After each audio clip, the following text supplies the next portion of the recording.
Queridos meus alunos, amigos e amigas do segundo ano, dando continuidade aqui aos nossos estudos sobre o romantismo no Brasil, nós vamos começar falando hoje sobre a primeira geração do romantismo, que é chamada de geração indiana, né, indianista. Falar sobre o indianismo, essa geração que vai retratar vários aspectos que exaltam o Brasil, a paisagem do Brasil, exaltava a questão nacionalista, o aspecto nacionalista do Brasil, e entender por quê. Né? Nessa primeira parte aqui, nós temos aqui para ilustrar a canção do Exílio de Gonçalves Dias, né? Que fala aqui, vamos ler os dois, vamos ler ele aqui, vamos ler junto, né? Minha terra tem palmeiras onde canta o sabiá. As aves que aqui gorjeiam não gorjeiam como lá.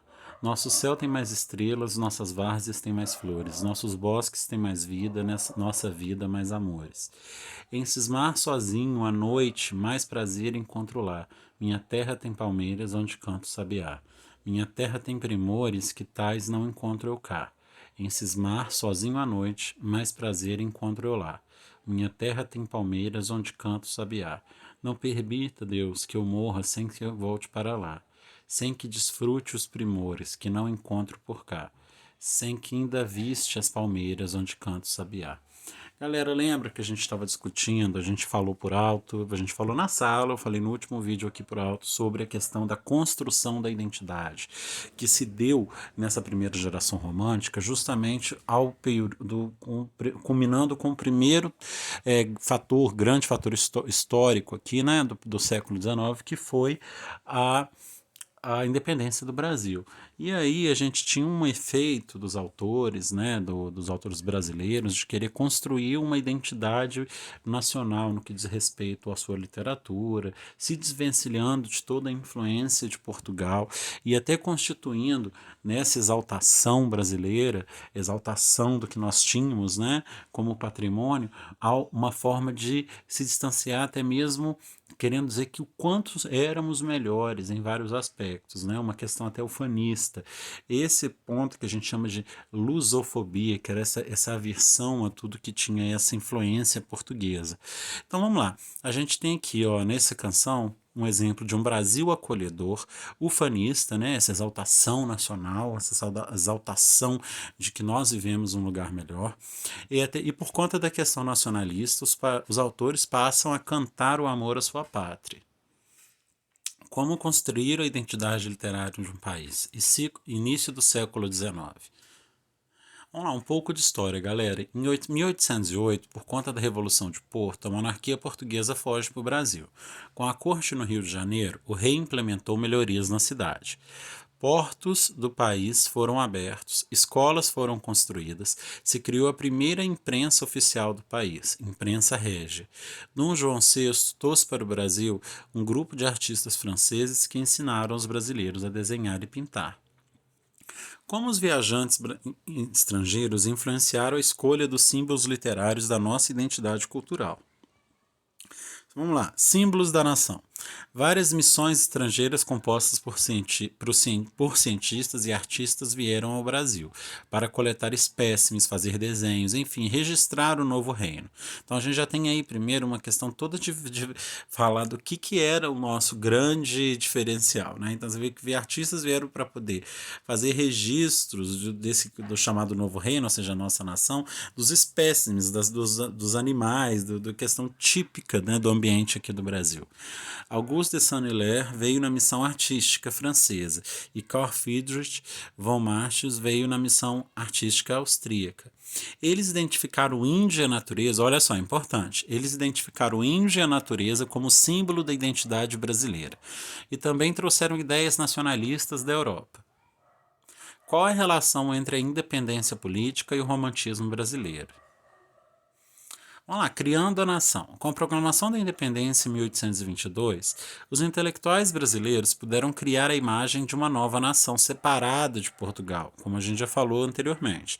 Os estrangeiros escolheram símbolos nacionais e descreveram os costumes dos nativos e catalogaram a fauna e a flora, ou seja, o que representava de forma marcante como essa imagem do nosso país eram, ou seja, os nossos animais e a nossa vegetação, as nossas paisagens. A missão dos próximos textos seria de apresentar o mundo novo, apresentar ao mundo a nova face do Brasil. Os textos divulgavam os índios e a natureza exuberante. Poesia indianista. Vamos lá, segundo Gonçalves de Magalhães, cada povo tem sua literatura própria, como cada homem tem seu caráter particular, cada árvore tem seu fruto específico. Os poetas queriam divulgar uma identidade nacional da literatura, que ao mesmo tempo mostrasse o amor à pátria e pudesse se livrar das influências portuguesas. Nativistas ou indianistas. Textos escritos para mostrar a beleza da natureza e a imagem dos índios, definindo a identidade brasileira. Poetas e romancistas escreviam esse tipo de texto, Poetas e romancistas escreviam esse tipo de texto, também são chamados assim, ou seja, eles também são chamados ou nativistas ou indianistas.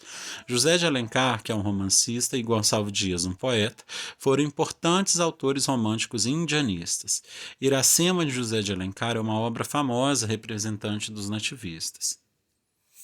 O Bom Selvagem. Rousseau, famoso filósofo do século XVIII, acreditava que todas as pessoas eram iguais e boas quando nascem, e o tempo iria diferenciá-las uma das outras, tornando-as melhores ou piores. A partir de sua tese, os indianistas viram uma imagem do índio a capacidade de demonstrar o espírito do homem livre e incorruptível, imagem idealizada dos índios. Galera, isso é aquilo que eu tinha falado sobre a figura do índio como um personagem valoroso, um herói nacional, a representação do bem, né, o bem de uma forma pura, heróica, que seria essa imagem da nossa nação representada através desse personagem. Na Europa, essa imagem foi passada através do cavaleiro medieval e aqui do índio, né, aqui no Brasil. Iniciando o romantismo.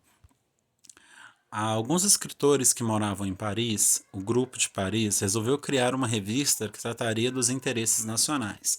Gonçalves de Magalhães e Araújo Porto Alegre, criaram em 1836 a revista A Niterói, Revista Brasiliense de Ciências, Letras e Artes. Gonçalves de Magalhães foi o fundador do romantismo no Brasil com a publicação de Suspiros Poéticos e Saudades, em 1836. Esse livro traz poemas que mostram a crença do progresso da humanidade. Como se caracterizou a produção literária da primeira geração romântica? Então vamos lá, o projeto literário do romantismo, afirmação da identidade brasileira, conforme eu já falei, resgate do índio e da natureza exuberante como símbolo da nação. Os agentes do discurso, galera. O contexto de produção da primeira geração foi influenciado pela propaganda nacionalista que tomou conta do país. Aí vamos lá. Com os textos dos participantes das missões estrangeiras, ou seja, essas pessoas que vieram para analisar, registrar tudo que nós tínhamos com questão da fauna, da flora, e solidificar, né, consolidar essa ideia do índio como um grande herói, valoroso, puro, incorruptível, e com a concretização da independência política. Contexto de circulação. A fundação da imprensa régia facilitou o processo da imprensa dos jornais e revistas. Ela abriu portas para mais publicações. Além da Niterói, mais 2 revistas foram utilizadas para fazer a divulgação dos textos dos primeiros românticos, a Minerva Brasiliense e Guanabara. Linguagem do romantismo. Olha, importante, hein? Versos indianistas não seguiam a liberdade formal do romantismo. Elas tinham métricas e rimas. Os autores davam rimas aos poemas de uma forma que ficassem semelhante aos sons dos tambores, para aproximar os leitores das culturas indígenas. Olha que interessante. Poetas também usavam como ferramenta a caracterização da natureza brasileira, fazendo o mesmo cenário do poema. Era usada essa imagem para expressar os sentimentos dos índios.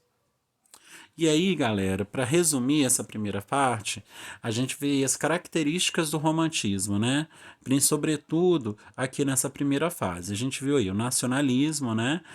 Ou o fanismo, exaltação à natureza, índio como um grande herói e um sentimentalismo, né? Então, nós vamos dar continuidade ao falar do romantismo nos próximos vídeos. Eu espero que tenha dado mais uma clareada, dado para entender. Continuem inteiramente à disposição de vocês.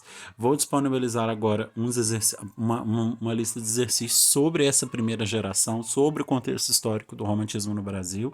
E qualquer dúvida, por favor, entre em contato comigo. Grande abraço a todos e até a próxima.